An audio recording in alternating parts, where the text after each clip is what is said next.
dinner, and when I got the bill, I thought I was paying for with my credit card. I accidentally used my House of Representatives voting card, and the server came back, opened up the bill, looked at the card, saw U.S. House of Representatives, saw my mug, and said, "Sir, we don't accept this here. You're $18 trillion in debt."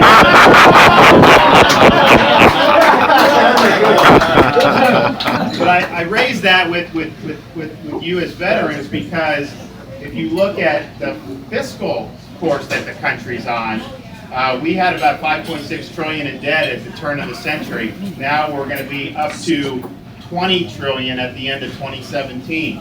And we have low interest rates now. If interest rates go to normal or spike, you're going to pay hundreds of billions more of interest on the debt, and it's going to compromise our ability to provide for our national security and our national defense. And that's just the bottom line. And so the frustrating thing, I think, is most of the people in Washington are very much status quo. Let's just keep doing it. We can kind of keep going down this way. Nothing's going to happen to us. And eventually, that's not going to work. And I can't tell you it's going to be tomorrow, next year, 5 years. But eventually, going on the course, we're going to have a rude awakening. And so I think the fiscal stuff is very related to our national security posture. And I think that I just urge you to keep that in mind. The other thing that's concerning me is when we owe it to our military to tell the truth, to be honest, and we just lost a Navy SEAL, Chuck Keating. Chuck's mom's in my district. And the administration's view is that even though he was there fighting ISIS and got killed by ISIS, that he is not in combat. So we're sending people there to fight a very serious terrorist. They're risking their lives every minute they're there, and then we have a policy, and people in civilian positions say, well, we're not in combat. These guys are dying, they're not in combat. It's just like if somebody had an accident or something. Give me a break. This is combat, and we shouldn't be trying to sanitize it. Same thing if you remember several years ago at Fort Hood, when Nidal Hassan was shooting up all those soldiers at Fort Hood. He was Allahu Akbar. He was in contact with Anwar al-Awlaki, other radical. He clearly was a militant Islamist, and yet they referred to that not as terrorism, but as workplace violence. And what that meant was the families of the people that were killed by Hassan, they did not get the same benefits that they would have gotten had it been recognized as a terrorist attack. They should have been treated the same way as the people who were killed on 9/11 were treated, and yet they weren't. And it took the Congress like 5 years to finally force the issue to get it declared to where the people who were wounded could get a Purple Heart, and the people who were killed, their family could get the benefits that they deserve. So that's not good for military morale when you won't identify the enemy, when you say you're not in combat. And I think there's a reason why the military morale is as low as it's been in a generation right now. So I think we desperately need new leadership across the board, but particularly in the House and Senate as well. I mean, when they had the Navy, you guys remember when they had the Navy Yard shooting a couple years ago? Well, after that, they said, okay, in the House, let's have a moment of silence. All Navy people come down to the front. So I go down to the front. There's like 4 of us in the whole Congress. I mean, we have Army and some other stuff too, but so you have a declining number of veterans because it's tough to run for office, and I think that has an effect as well.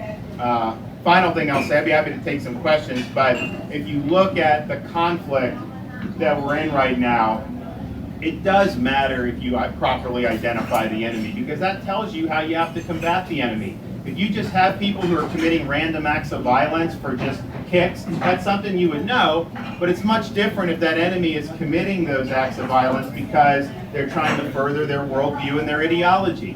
And you look at a country like Iran as the world's leading state sponsor of terrorism. They killed 1,500 of our soldiers in Iraq during the campaign. So they're very much opposed to the United States. And they're now in pursuit of nuclear weapons. I think the deal that they did is going to put them on a path to that, has put them on a path to that. I think it's given them huge amount of credit influx that they desperately needed. So here's the thing, when you have to think about it. Yeah, they're a rogue country, but they also have a certain ideology. The Soviet Union, they had nukes. They didn't want to necessarily fire them on us because they knew we would fire back and they would lose a lot of Soviets.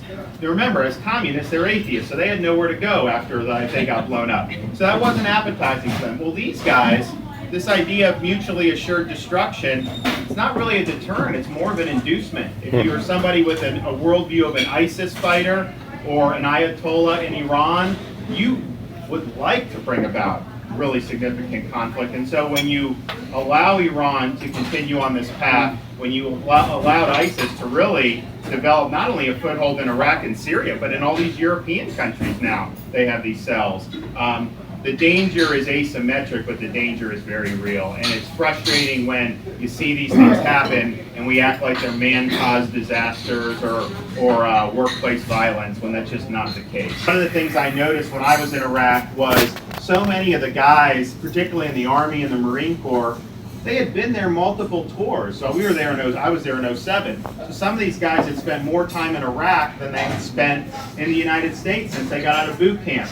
That is not something that's normal for a human to deal with. And we have a very small percentage of people who serve now. So you're sending the same people over and over again, and when they come back, there's going to be some fallout from that. And I think we've seen that with post-traumatic stress and how people have had trouble, some veterans have had trouble adapting back in the civilian world. So that was something that really made an impression on me. And then I have a group in my district called Canines for Warriors, which seeks to pair veterans suffering from post-traumatic stress with specially trained service dogs who understand the symptoms and who can help the veteran in certain situations that would trigger post-traumatic stress reaction. And it's been very effective, and people have turned around their lives, because what the VA does is they'll prescribe you a lot of medication. And for some people that may work, but what we found is a lot of these veterans, sometimes they'll get into these cycles where they're taking the drugs, more drugs, and they start a descent. And so I have guys who I'm working with who were in that situation, got paired with a service dog, and it really turned their lives around. The thing is, though, if you go into the VA and the drugs aren't working, they will not authorize you a service dog for psychological wounds, only for physical wounds.